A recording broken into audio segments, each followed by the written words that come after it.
In the deepest corner of the library, there is a wing where no one walks, where dust settles like snow on shelves and books whisper, without being opened, unreferenced.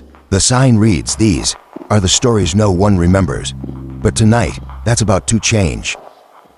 Annie runs her hand along the page. At first, it's just ink, but then it moves, a curl of handwriting, twitching like it's alive.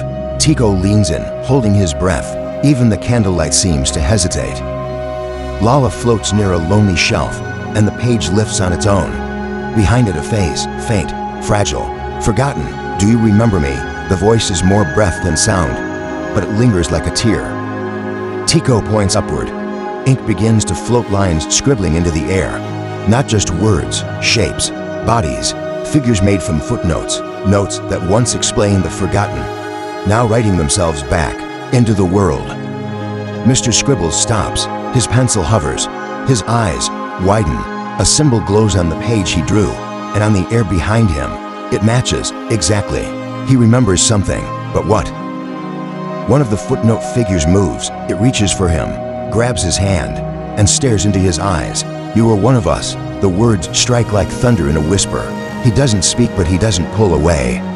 A memory unspools, not like film, but ink on paper, sketchy, imperfect. We see him, Mr. Scribbles, among others like him, half erased, half remembered, a world scribbled out by someone who forgot too soon. The air swirls. Annie flips through a book, and ink explodes like wind. Footnote figures spin around her, each reaching, begging, not to be forgotten. Some scream in silence, some simply fade. She finds a page, blank, but her hand begins to glow. She touches it and a name appears, not hers. Someone lost, someone important, rewritten into memory or with light. Mr. Scribbles lifts his pencil and draws, not on paper, in air. Lines of golden ink carve a child with ink wings, and then she breathes, smiles, and lives again. But not every memory is strong. One figure flickers, smiles, whispers. Not all memories are strong enough, then fades like a name rubbed too many times.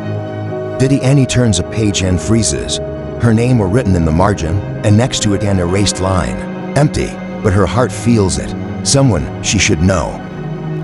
He kneels, reaches for the erased name, and as his finger glows, it writes itself, Mr. Scribbles. The footnotes nod. Soft light blooms in his chest. He wasn't just drawing their stories.